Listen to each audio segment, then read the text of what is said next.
નમસ્કાર, હું જેની ઠુમર 14 અમરેલી લોકસભા ઉમેદવાર આવતીકાલે એટલે કે તારીખ 16/4/2024 મંગળવારના રોજ ઉમેદવારી પત્ર ભરવા માટે જઈ રહી છું। ત્યારે આવતીકાલે ચૈત્રી નવરાત્રિની આઠમ પણ છે।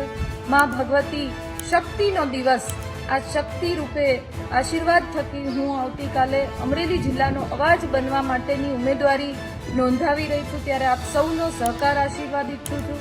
આપ સૌના સહકાર થકી, આશીર્વાદ થકી હું આજે જંગમાં ઉતરી છું। જે યાત્રા કરવા માટે નીકળી છું, એ યાત્રામાં ક્યાંક હું અમરેલી જિલ્લાના વિકાસને વેગ અપાવી શકું, વર્ષોથી વંચિત પ્રશ્નોને વાચા આપી શકું અને જે છેવાડાનો માણસ છે એને ન્યાય અપાવવાની નેમ સાથે જ્યારે હું આ યુદ્ધના રણ મેદાનમાં ઉતરી છું, ત્યારે આપ સૌનો સહકાર મારી માટે અનિવાર્ય છે। ખૂબ અગત્યની વાત એ છે કે જો આપના આશીર્વાદ, જો આપના સહકાર મારી સાથે રહેશે તો આ જંગ હું જીતીને બતાવીશ।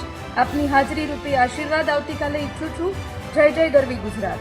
કે મહુવા એ હંમેશા જે અત્યારે ડરની રાજનીતિ છે, ભ્રમની રાજનીતિ છે, પોકળ દાવાઓની રાજનીતિ છે, એમાં ક્યાંક ને ક્યાંક ભોળવાઈ જતું મહુવા છે। એટલે નિર્ણાયક કરતાં પણ સંપૂર્ણપણે ક્યાંક ભોળવા એમના ભોળપણમાં આ લોકો મત લઈ જાય છે। લોકસભાની ચૂંટણી છે, એમાં મહુવા અગ્રેસર એટલા માટે રહેવાનું છે કે મેં મારા ભાષણમાં પણ કહ્યું છે કે હું ચૂંટાઈને સાંસદ તરીકે હું મારી ફરજો બજાવવાની શરૂઆત કરીશ તો એ મહુવાથી શરૂઆત કરીશ। કેટલાય વર્ષોથી પેન્ડિંગ પ્રશ્નો છે, જે મહુવાની વિકાસની હાલત છે, જે પ્રમાણે લોકો દિવસે ને દિવસે પોતાને ક્યાંક સલામતી અહીંયા મહુવામાં નથી અનુભવ કરી રહ્યા, પોતાને ક્યાંક અહીંયા મહુવામાં નહીં રહેવા માટે અત્યારે સ્થળાંતર કરી રહ્યા છે। અનેક પ્રશ્નો જે લોકોને પડતી હાલાકીના પ્રશ્નો છે। છેવાડાના માણસની ચિંતા કોંગ્રેસ પક્ષે હંમેશા કરી છે, પણ છેવાડાના માણસની ચિંતા ભારતીય જનતા પાર્ટી ક્યાંક કરવાનું ચૂકી ગઈ છે અને મહુવા એનાથી સંપૂર્ણપણે લાભોથી વંચિત હોય એવો અહેસાસ આખા મહુવાને થાય છે। એટલે મેં કીધું એમ કે મારી શરૂઆત જો કાર્યો કરવાની થશે તો એ મહુવાથી થશે।